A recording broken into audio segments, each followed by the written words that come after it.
রাজ্য সরকার সার্কুলার দিয়েছে মুখ্যমন্ত্রীর লেখা 19টা বই কিনতে হবে। আমি তার রাজনৈতিক বিরোধী বলে বলবো না, ওই বইগুলো পড়া যায় না, পড়ানো যায় না। কোনোটায় লেখা আছে এপাং উপাং ঝপাং, কোনোটায় লেখা আছে হাম্বা রাম্বা কাম্বা গাম্বা। এগুলো পড়ানো যায় না, ছেলে মেয়েদের ক্ষতি হয়ে যাবে। দেশ ভাগটা কিন্তু ধর্ম নিরপেক্ষতার আদলে হয়নি, ভৌগোলিক কারণে হয়নি। দেশ ভাগ হয়েছে সম্পূর্ণভাবে মুসলিমদের জন্য পাকিস্তান, হিন্দুদের জন্য হিন্দুস্তান। তাই আমরা এপারের বাংলার হিন্দুরা কেন যাব, এটা আমার কথা নয়, ডক্টর শ্যামাপ্রসাদ মুখার্জির কথা, স্বামী প্রণবানন্দের কথা। এবং দীর্ঘদিন আমরা লড়াই করেছি বামপন্থীদের সঙ্গে, অস্বীকার করব না জ্যোতি বসুর ভূমিকা। জ্যোতিবাবু ডক্টর শ্যামাপ্রসাদ মুখার্জিকে সমর্থন করেছিলেন। 1947 সালের 20 জুন আজকের যে বিধানসভার আমি বিরোধী দলনেতা, সেই বিধানসভাকে আইনসভা বলা হতো। সেখানে তৎকালীন ব্রিটিশরা বলল, তোমরা আইনসভাতে পাস করো, কি চাইছো? প্রস্তাব আনলেন ডক্টর শ্যামাপ্রসাদ মুখার্জি। আলোচনা হলো সারাদিন, আলোচনার শেষে নির্বাচন হলো। কতজন পাকিস্তান ভুক্তিতে চান আর কতজন ভারত ভুক্তিতে চান। 58 জন হিন্দু সদস্য, যার নেতৃত্বে ছিলেন ডক্টর শ্যামাপ্রসাদ মুখার্জি, বামপন্থী রতনলাল ব্রাহ্মণ, জ্যোতি বসু সমর্থন করেছিলেন। আর এই মেদিনীপুর থেকে তখন যারা আইনসভার সদস্য ছিলেন, ঈশ্বরচন্দ্র মাল, নিকুঞ্জ বিহারী মাইতি থেকে শুরু করে, প্রমথনাথ ব্যানার্জি থেকে শুরু করে, তারা সবাই ভারত মুক্তির পক্ষে ডক্টর শ্যামাপ্রসাদ মুখার্জিকে সমর্থন দিয়েছিলেন। 58টা ভোট আমরা পেয়েছিলাম।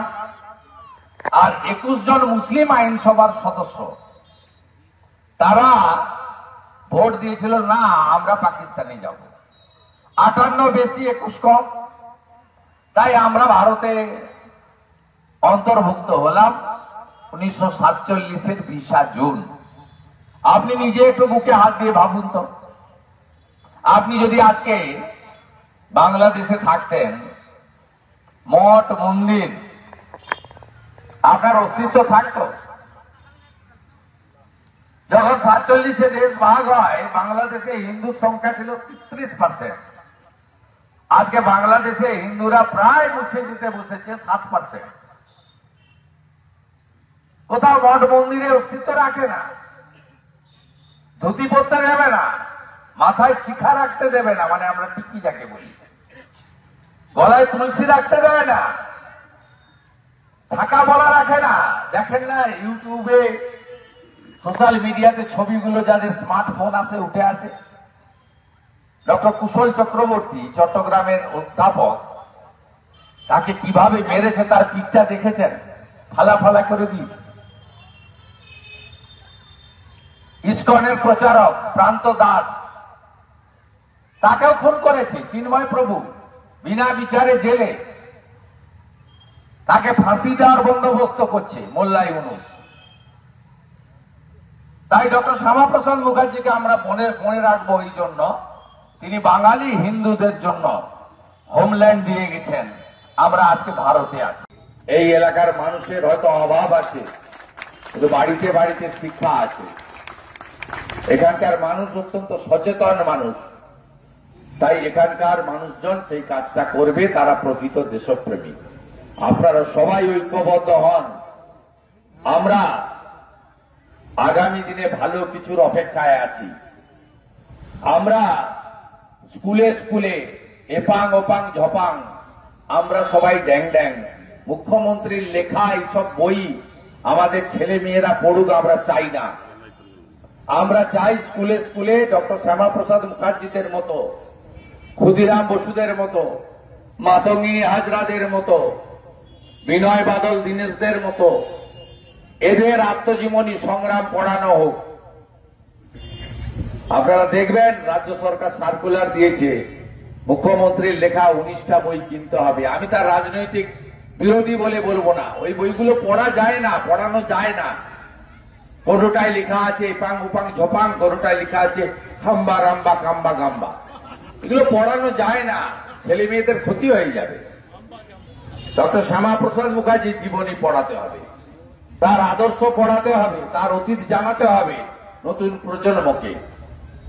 আমরা নিশ্চিত যে আগামী 8 মাস পরে সে সুযোগ বাংলার গণদেবতা জনতা জনার্দন পশ্চিমবঙ্গের মানুষ সে সুযোগ আমাদের করে দেবেন, যে সুযোগের মধ্য দিয়ে আজকের দিনটি সরকারিভাবে উদযাপিত হবে।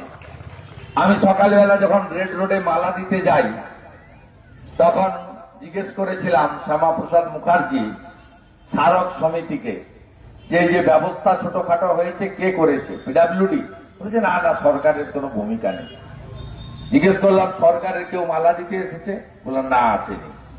তারপরে গেলাম বিধানসভা, বিধানসভার হেড হচ্ছেন অধ্যক্ষ স্পিকার, তার সহকারী হচ্ছেন ডেপুটি স্পিকার। অদ্ভুতভাবে দেখলাম আজকে তাকে মালা দেওয়ার জন্য বিধানসভায় স্পিকারও আসেননি, ডেপুটি স্পিকারকেও পাঠাননি। আমরা তার প্রতি এই অবহেলা আমরা নিশ্চিতভাবে ভালোভাবে নেব না। আগামী দিনে আমরা যদি সুযোগ পাই স্কুলে স্কুলে ডক্টর শ্যামাপ্রসাদ মুখার্জির জীবনী পড়ানো শুধু নয়, তার ছবি রাখার ব্যবস্থা করব। তিনি কে ছিলেন আমাদের নতুন প্রজন্ম, আগামী প্রজন্মের জানা দরকার আছে। বাঙালি হিন্দুদের হোমল্যান্ড দিয়ে গেছেন ডক্টর শ্যামাপ্রসাদ মুখার্জি।